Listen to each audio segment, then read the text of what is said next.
Good deal. Recap on the weekend. It was really good to get both SU and NAU. Finally. It's been a long 5 years waiting to get that one. So, yeah, look, NAU is a very good volleyball team. I think it was a hard match. And so it was good to get them on Thursday night. And then rolling into Cedar City on Saturday, it was tough, but obviously we were able to get past them, so it was good. Jordan Klein was huge, and I think you guys have all seen she got Offensive Player of the Week for the conference. I said to Cole as I ran out of the office, I was like, I don't know why she didn't get Defensive Player of the Week as well, because she was a beast at the net, blocking also. So it was a fun weekend. It was good. After 5 years, finally getting NAU, what was it about this match in particular that you were able to finally get that? Yeah, I think we beat them there in 2019. And so that was like the first time I'd beaten them at NAU, and then we went to SU and lost that next day or the day after. So it was kind of like the combination of the two. Getting NAU at their place is really tough. The elevation's tough, and it makes the ball travel differently. It's kind of a thing in volleyball where the thinner the air, the more the ball floats. And so serve-receive becomes really challenging at elevation. And so what we see is like Sacramento plays really well at home, Sac State, and you will have seen that from their results this weekend, getting 3 sweeps over 3 very good teams with over Portland State, Northern Colorado, and Boise State. And that's really because you go down to sea level and the ball travels differently. And so they do really well at home. But you go to NAU, and what are we at, about 4,500, 5,000 feet here in Bozeman? You go to NAU, it's 7,000 feet. So the ball just travels differently again at NAU.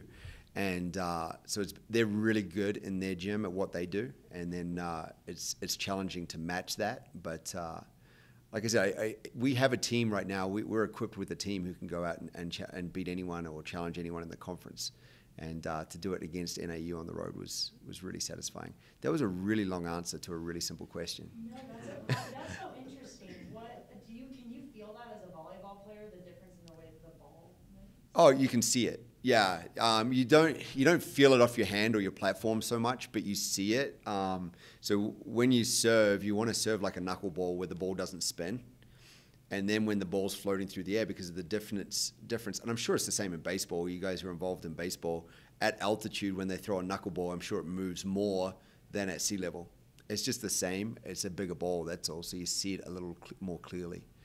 You can really see it on film. I mean, some of the film, the ball will go this way, then it'll just drop out and just fly away from you. So it's an interesting phenomenon.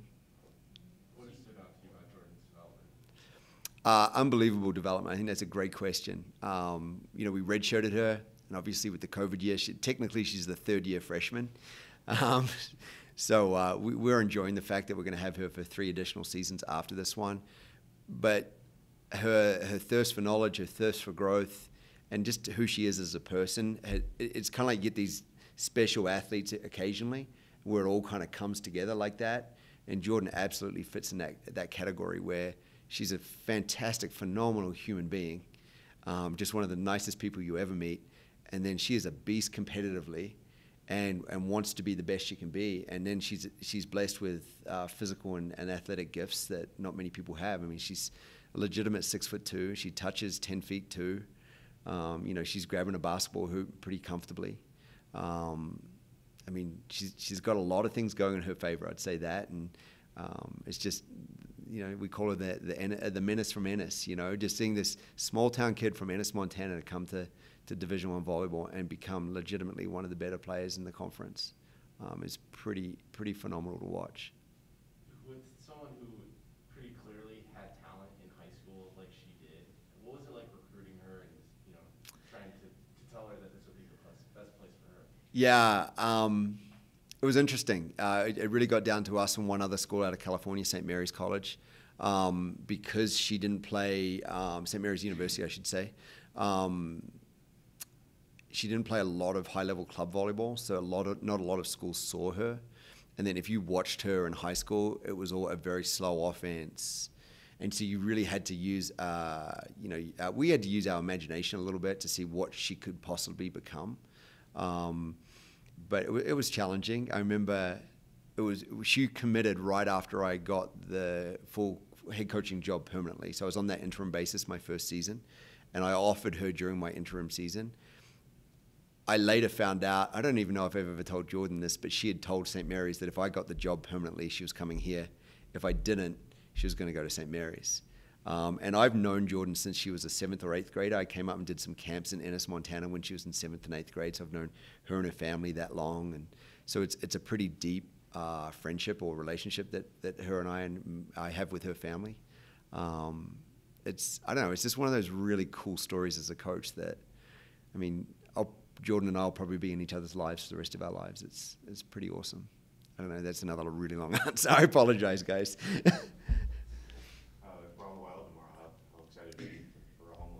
Yeah, pumped. Man, it's been 2 years since we've had them in Troya. So I think we were talking about it the other day. I think on their roster, maybe there's 1, maybe 2 athletes who have played in Troya.